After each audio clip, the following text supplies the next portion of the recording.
What's going on, everybody? Welcome into the Bulls Report. My name is Patrick Siepman, and coming up on today's show, we're going over 5 trades that your Chicago Bulls could possibly get involved in this offseason and maybe when the trade deadline rolls around in February. But before we dive into it, I want to get a little creative with you guys. Who is your favorite Bulls player of all time? You can't say Michael Jordan.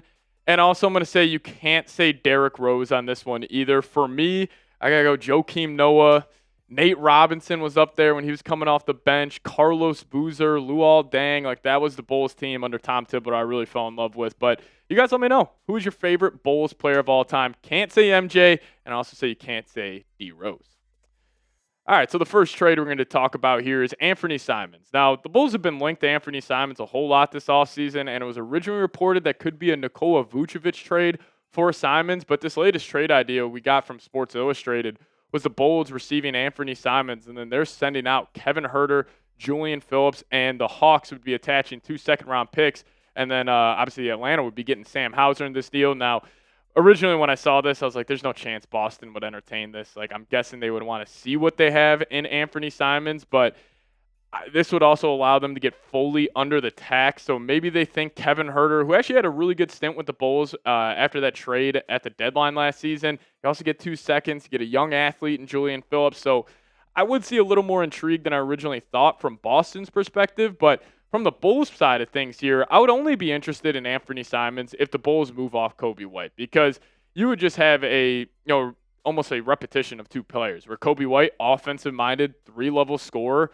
Anfernee Simons is just that. Now, if Simons is a better athlete, I think it beat guys off the dribble.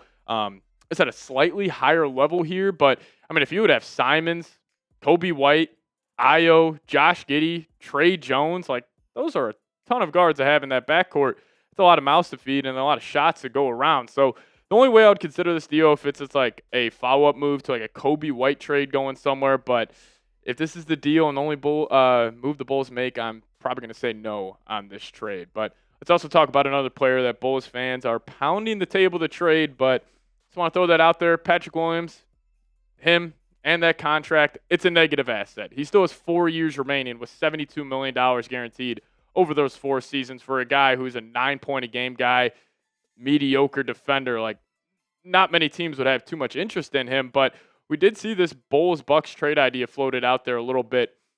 It would be the Bucks obviously getting Patrick Williams, and then the Bulls would be receiving Kyle Kuzma. Now, the benefit from the Bulls side of things here would be you'd be cutting 2 years off a contract, where, Kyle Kuzma's deal, I think it's also a bad contract as well, getting $22 million this upcoming year and then $20 million the following.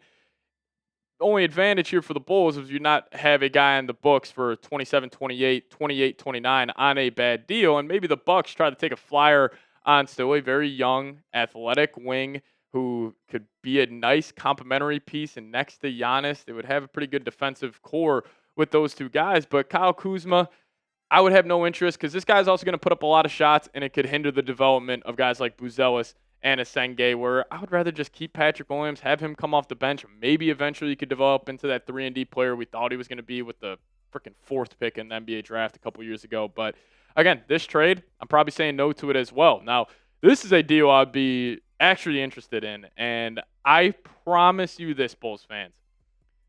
Jerry Reinsdorf, if he had to pick 1 or 2 players to bring to the Chicago Bulls, I think it would be Zion Williamson and LaMelo Ball. The number one reason why? Because they put butts in seats. He's a very entertaining player, and he would actually fit the archetype of player that the Bulls are trying to put around Josh Giddey, these very hyper-athletic wings running on the perimeter. But what could a deal look like? This works out contract-wise. It would be Coby White, Kevin Huerter, Zach Collins, and you would attach on that Portland Trailblazers 2026 first-round pick. Now, this pick is lottery protected. The Trailblazers acquired Drew Holiday. They should be a feistier team, but I still don't think they're going to make the playoffs. And, in terms of Zion, why would the Pelicans want to move off him? Well, they just drafted Derek Queen. Now, obviously, they play different positions, but they get similar looks in the flow of the offense, where you're kind of giving the ball in that LeBron area. They're working out there where, if you have Zion and Derek Queen on the floor at the same time, that might be a tough fit. And also, they would have a chance to move off his contract. $39 million this year, then it goes up to 42, up to 44. And, from the Bulls side of things, you always talk about finding that guy, finding that true number one. Now, obviously, Zion, with the injury history, him not staying in the best shape, he hasn't lived up to that. But still, when Zion's out there, he's one of the more impactful players in the NBA. Again, it comes down to health, but we've talked about the Bulls taking a risk because let's just say they take a risk on Zion, ends up not working out. He's hurt for all of next season. You're going to go get a top 5 pick. But if he ends up working out, then you potentially have that guy. So I am all in on this deal. I understand you're giving up Coby White, Herter, 2 solid rotational players, and Zach Collins, and a first-round pick. But again, that first-round pick will probably turn into a second-rounder in 2027. So for Zion, I'm taking this deal. But again, you guys let me know. Would you trade for Zion Williamson? Give me a T for trade. Give me a P for pass. You guys let me know your thoughts down below in the comments section. I'll make this the pinned comment on today's show. So go down there and let me know your thoughts. Now, we got a sweet deal going on for you guys right now where if you guys want to get a Chicago Bulls draft hat today, make sure you hit that link in the second paragraph in the comments section of today's show. I think these are freaking sweet. There's no exact draft emblem on here, so you can wear this any time of the year. I actually really like the text on this hat, like the all-black look, and, hey, maybe this, if Noa Essengue ends up working out, you could say you have the same hat that he was rocking on draft night. So make sure you hit that link in the second paragraph of today's description and in the comments section. I'll make sure to have that for you guys down there. So click that link if you guys want to get a Chicago Bulls draft hat today. I think they're awesome, and trust me, you guys will as well. All right, so the fourth trade we're going to talk about, the guy who has been headlining every Bulls trade rumor this offseason, back at the deadline, last offseason, Coby White. Now, I will say quickly here on Coby.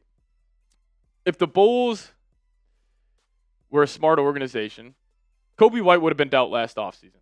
Because I have a strong feeling he is going to get dealt before the season or at the NBA trade deadline, and it's going to be the exact same situation that happened with Zach LaVine, DeMar DeRozan, Lonzo Ball, Alex Caruso, where the Bulls hold on to these assets for a year too long, then you trade them, and you can't get any draft capital for it. But a trade I would be incredibly interested in is a Donte DiVincenzo, Rob Dillingham trade for Coby White.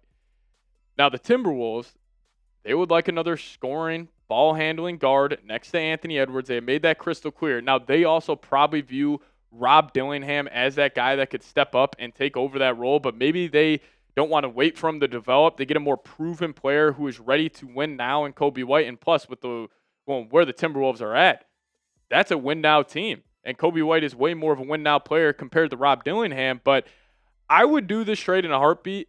But I also have doubts that Minnesota would not give up Rob Dillingham because they traded up in last year's draft to pick number 8 with the San Antonio Spurs, giving up a 2031 first-round pick. I don't know if they would just be willing to move off him after one season where he didn't even crack the rotation. And he actually showed some great flashes in Summer League. And why I would be interested in Dillingham is, having that, another scoring guard who could develop. He's on still on his rookie deal next to Josh Giddey. I would have some intrigue there. And then you also get another shooter in Donte DiVincenzo. So I would do that trade in a heartbeat, but a trade that I would never consider if I was running the Chicago Bulls. And I am terrified that they might have some interest here. At least the latest reports are indicating that they might. Jonathan Kuminga. And my message to the Bulls front office is simple. Don't even think about it. You shouldn't even have a conversation about this when you're meeting in those boardrooms and somebody suggests, should we, pursue a sign and trade with Jonathan Kuminga?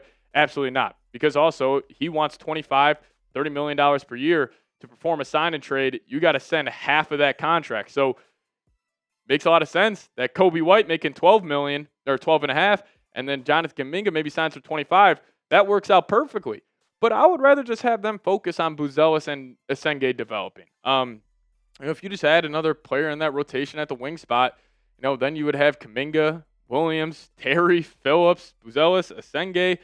That would just be tough for those guys to get more looks and just develop. And, I saw some people talking about this on Twitter and in the comment section if the Bulls should start Noa Essengue. Now, obviously, he's an incredibly raw prospect. He was the second youngest player drafted, but I would do it. I would start him immediately. Throw him to the Wolves. Have him, really get these high-quality reps, go through these learning curves. And, listen, if he struggles, if he's shooting 35% from the field and he's not playing good hoops, that may be a good thing for the Bulls because he's getting those reps and you're probably losing a lot of games, which, again, would be a good thing for this organization. But you guys make the call for me. Would you start Noa Essengue? Would you throw out there maybe a Giddey, Coby White, Buzelis, Essengue, Vooch starting 5? Give me a Y for yes or give me an N for no down below. Make sure you guys do hit that subscribe button on your way out. We appreciate all the support on the channel as of late.